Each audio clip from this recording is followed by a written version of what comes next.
Ya, kita hari ini akan membahas mengenai klasifikasi SCI berdasarkan ISNC SCI yang revisi 2019. Jadi bukunya kalau yang kita punya itu yang difotokopi warna merah, tapi aslinya itu yang warna biru ini. Jadi kalau kita pengen membahas ini, kita harus tahu bahwa ini kan revisi 2019. Sebelumnya itu ada 2015 itu seperti apa. Jadi apa sih yang baru dari 2019 ini? Jadi yang baru itu berdasarkan buku ini dikatakan bahwa di nomor 1 aturan mengenai dokumentasi untuk impairment yang tidak terkait SCI. Nah, nanti dengan tanda bintang. Nanti kita bahas di pemeriksaan motorik sama sensorik ya. Lalu berikutnya di poin nomor 2 itu adalah perubahan mengenai ZPP.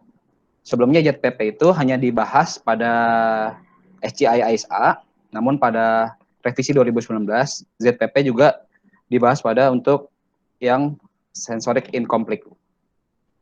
Lalu untuk worksheet-nya juga ada sedikit perubahan dan susunan bukunya itu yang bagian-bagian seperti anterior cord syndrome, central cord syndrome itu dipindahin ke lebih depan dari sebelumnya. Jadi itu kalau kita baca di halaman 1, 2, dan 3 itu isinya seperti itu. Ya, begitu. Jadi untuk yang udah pernah belajar SCI, poin-poin itu aja yang perlu diperhatikan. Untuk yang baru belajar, kita bahas satu persatu. Oke, ini persoalannya. Jadi kalau kita habis memeriksa pasien, kita suka mencatat sensorik, yaitu light touch dan pinprick, motor dari level-level tersebut, dan VAC dan DAP.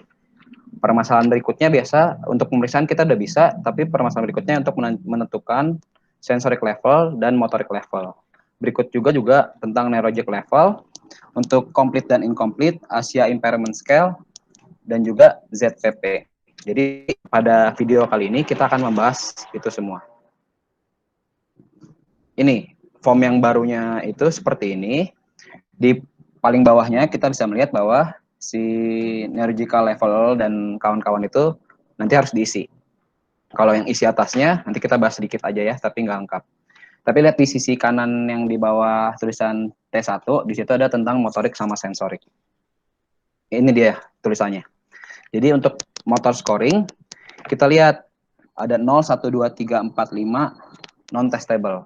Itu seperti pemeriksaan MMT biasa, cuman semua posisinya supine. Jadi nanti ini beda sama yang di Wortingham, tapi posisinya supine. Nanti belajarnya mah harus praktek kalau ini. Nah, tambahannya ini yang revisi 2019 itu, jadi dikatakan bahwa tahun 2015 itu orang sering menyatakan 5 bintang. Jadi menurut dia misalnya, menurut dia itu harusnya 5. Tapi karena misalnya brachial plexus, dia tulis 5 bintang. Jadi dia bilang ini 5 tapi bintang. Dia bilang kalau kayak gitu nggak konsisten. Jadi sebetulnya kita harus tulis pemeriksaan kita ketemunya berapa, baru dikasih bintang di situ. Nanti bintangnya, keterangannya dimasukin ke kolom komentar yang di sebelah kiri atas. Gitu. Untuk yang motor testing. Untuk yang sense scoring, sini saya review sedikit mengenai si light touch sama pinprick. Jadi light touch sama pinprick itu agak beda.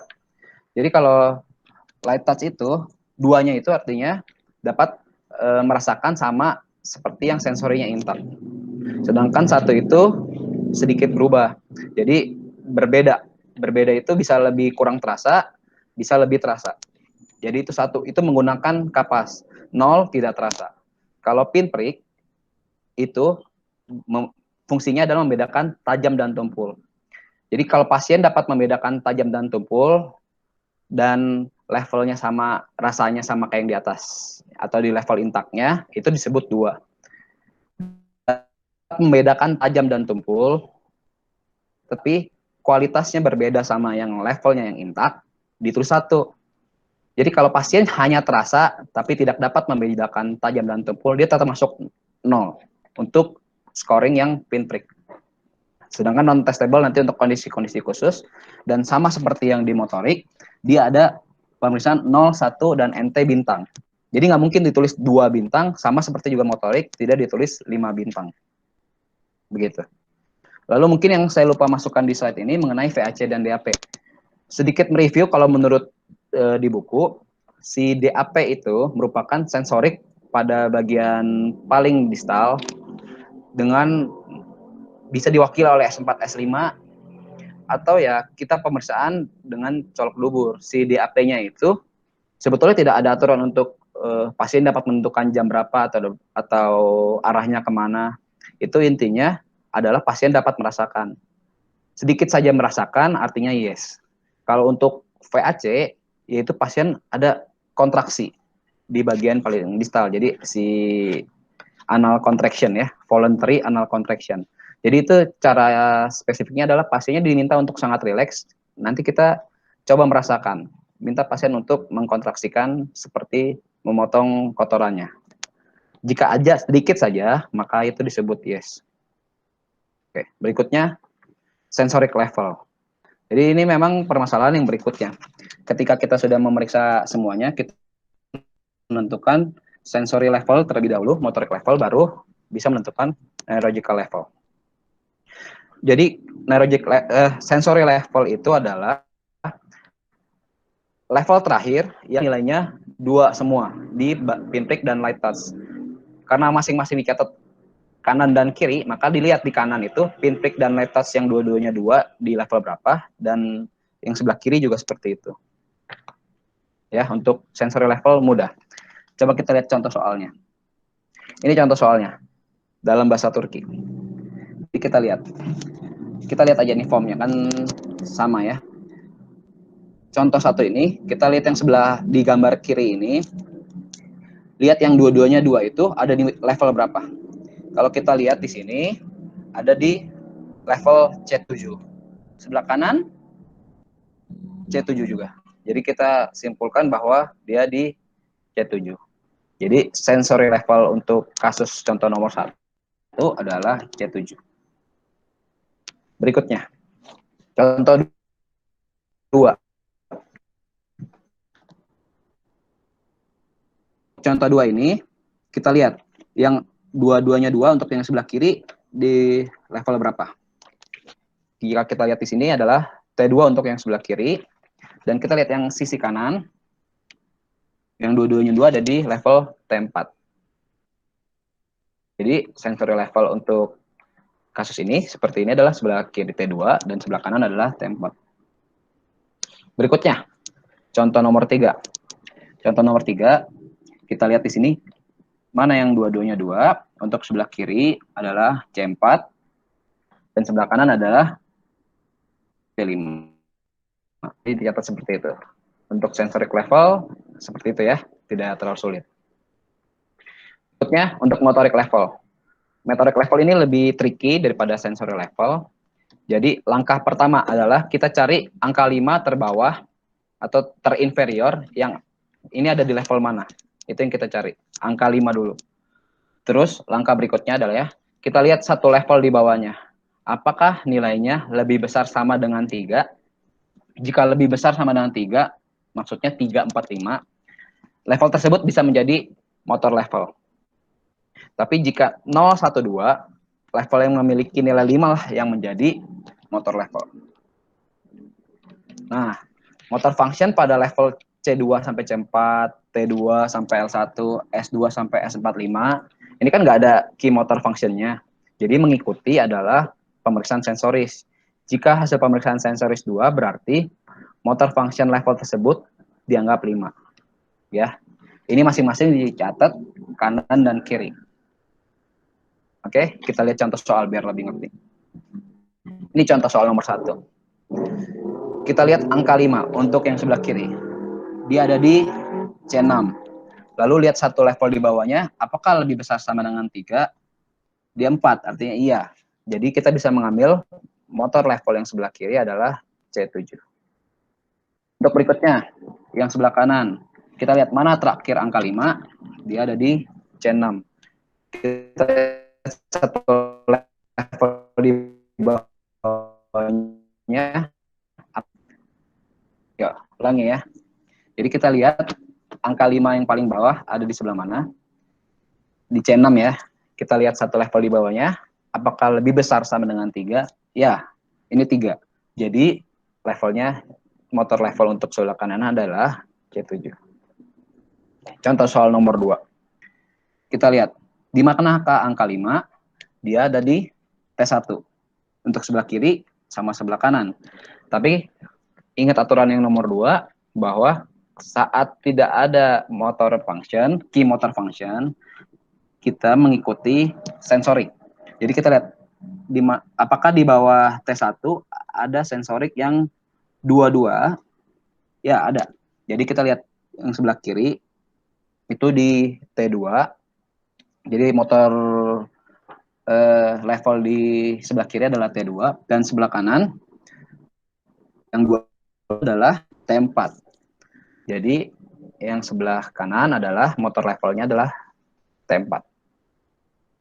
Jadi saat tidak ada key motor function, si sensor level itu sama dengan motor level.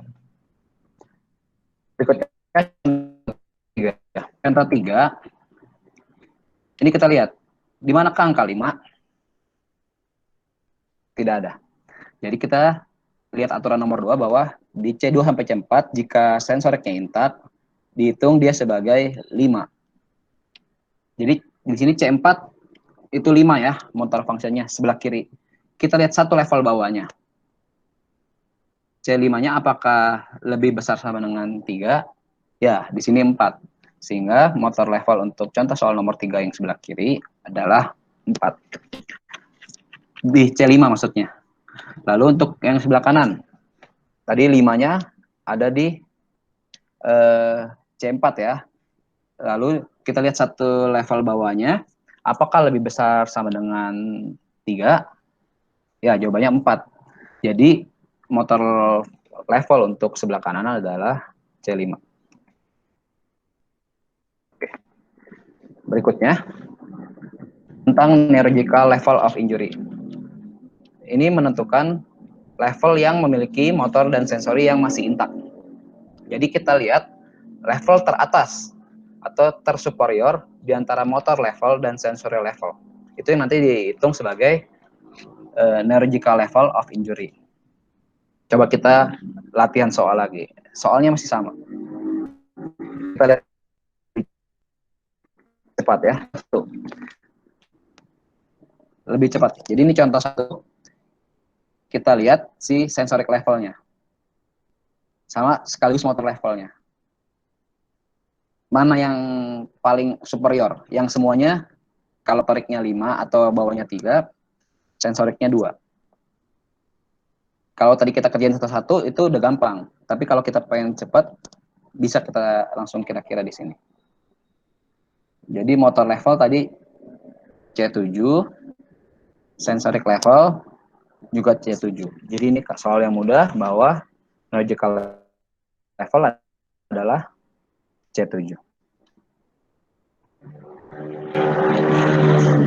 Oke, berikutnya. Contoh soal nomor 2. Di manakah neurological level of injury? Jadi nilainya cuma 1 ya. Kalau tadi kan kanan kiri. Kalau neurological level of injury nilainya cuma 1. Kalau yang motor level sama sensory level bedanya kanan sama kiri. Oke, kita lihat.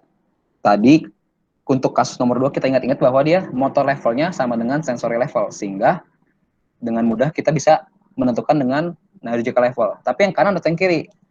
Tadi aturannya adalah yang tersuperior. Artinya di T2. Sedangkan yang sebelah kanan T4 ini kita lebih bawah, jadi kita ambil yang superior. Jadi tetap level neurological level of injury di kasus nomor 2 ini adalah T2. Berikutnya, soal nomor 3. Di manakah neurological level? Kita lihat yang terakhirnya 22. Tadi motor level boleh di C5. Tetapi sensornya tidak intak kasus nomor 3 ini. Sehingga neurological level pada kasus nomor 3 ini adalah C4. Oke. Mudah ya, tidak terlalu sulit. Berikutnya, kita harus mengisi persoalan nomor 4 sama 5, yaitu tentang complete dan incomplete. Lalu sama Asia Impairment Scale. Jadi untuk Asia Impairment Scale ini, A itu complete, B, C, D itu incomplete, apalagi E. E itu yang normal. Jadi skalanya A sampai E kan. Jadi kalau ditanya complete or incomplete, ya kita lihat kalau masih ada di bawah, pasti dia incomplete. Kalau incomplete pasti bukan A. Jadi kita bahas satu-satu si ICE ini aja.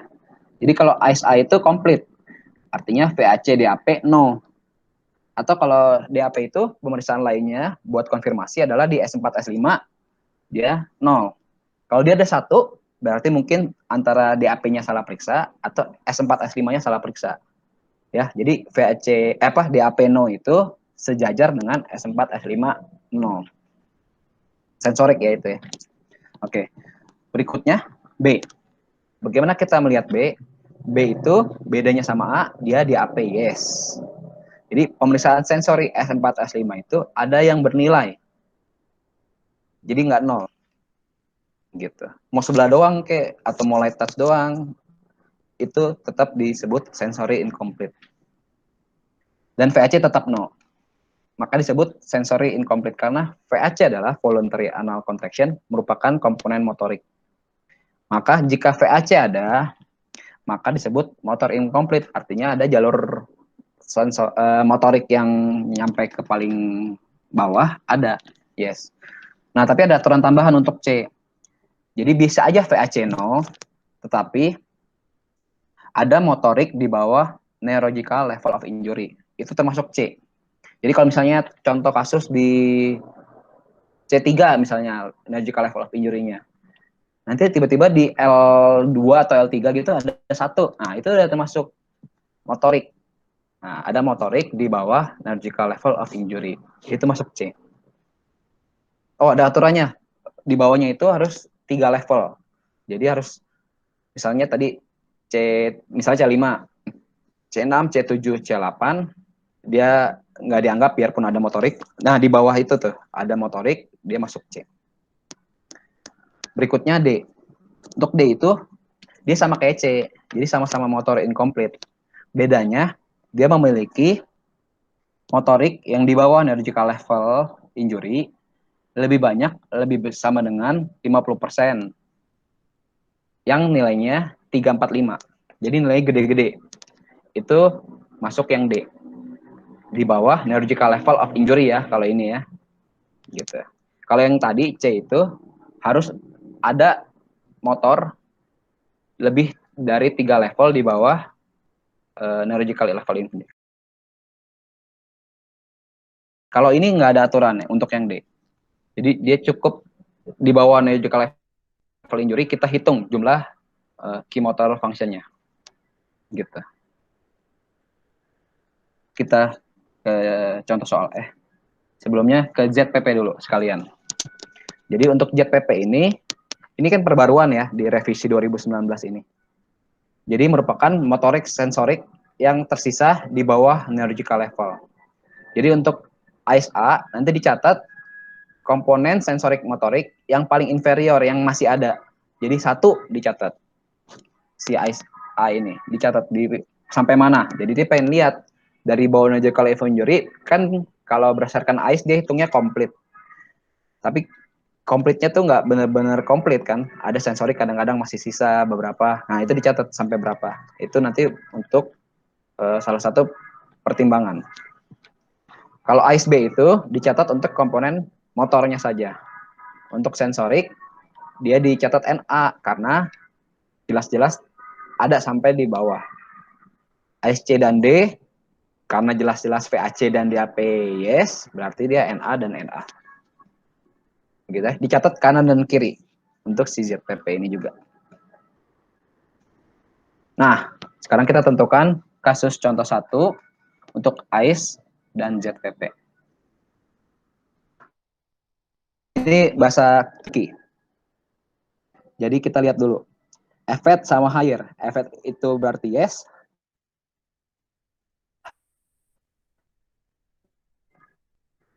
Ya, halo. Ya, jadi effect itu berarti yes. Higher berarti no.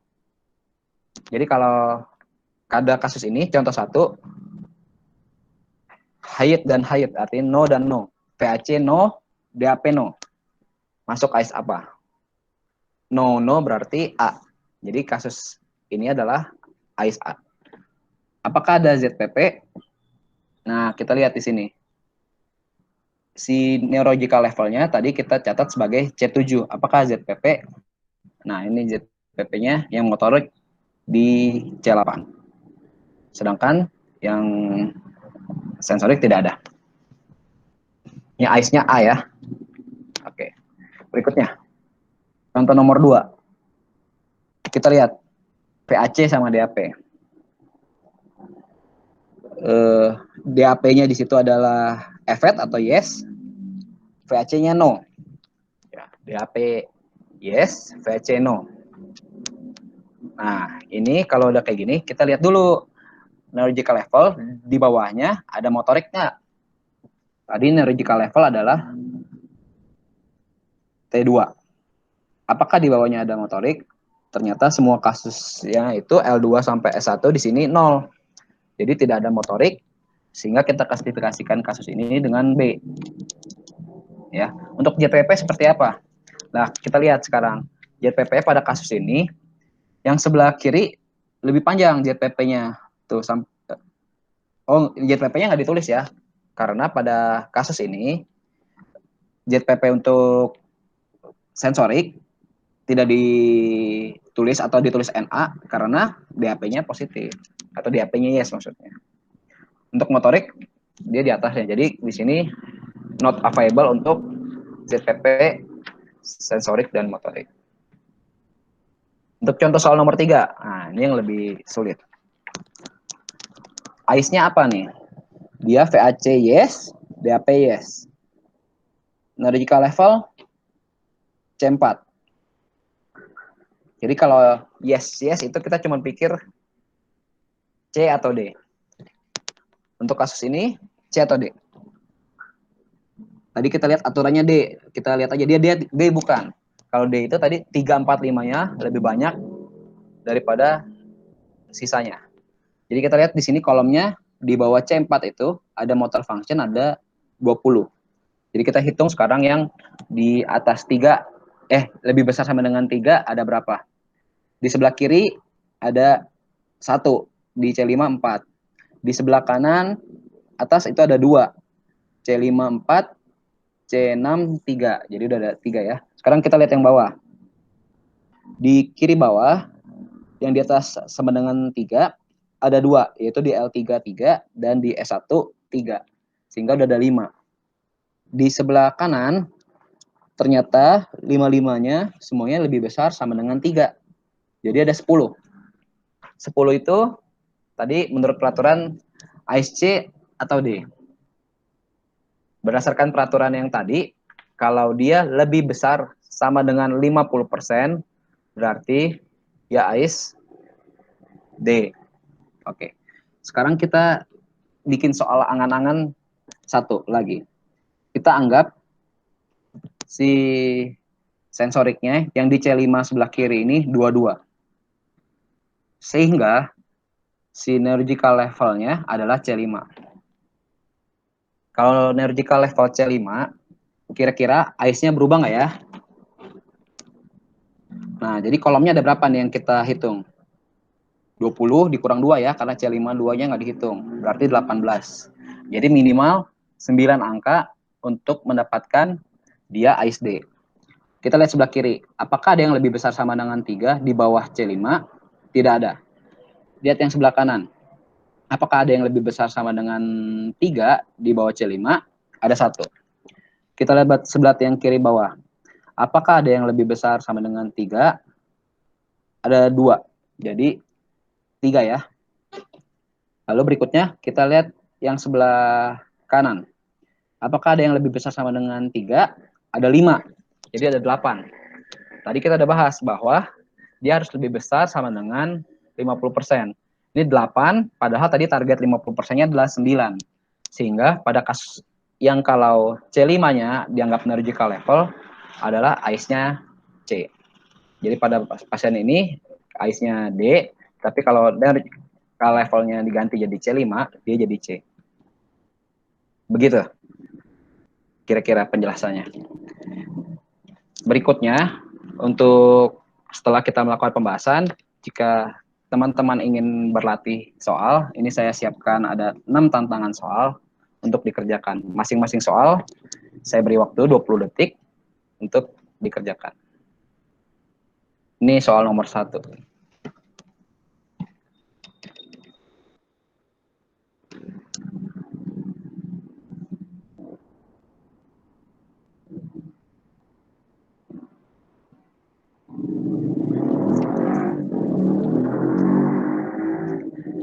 Ya, berikutnya soal nomor 2.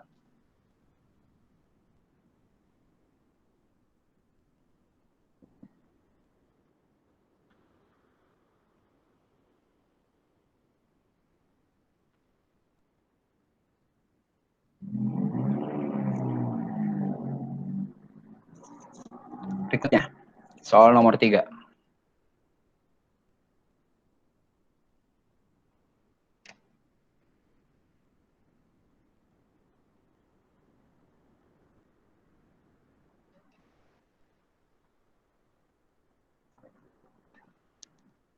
Berikutnya, soal nomor 4.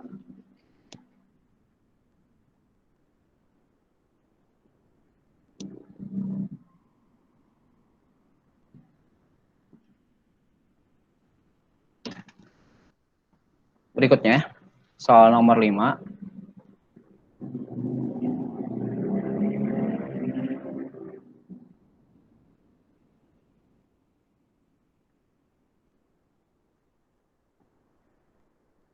Berikutnya, soal nomor 6.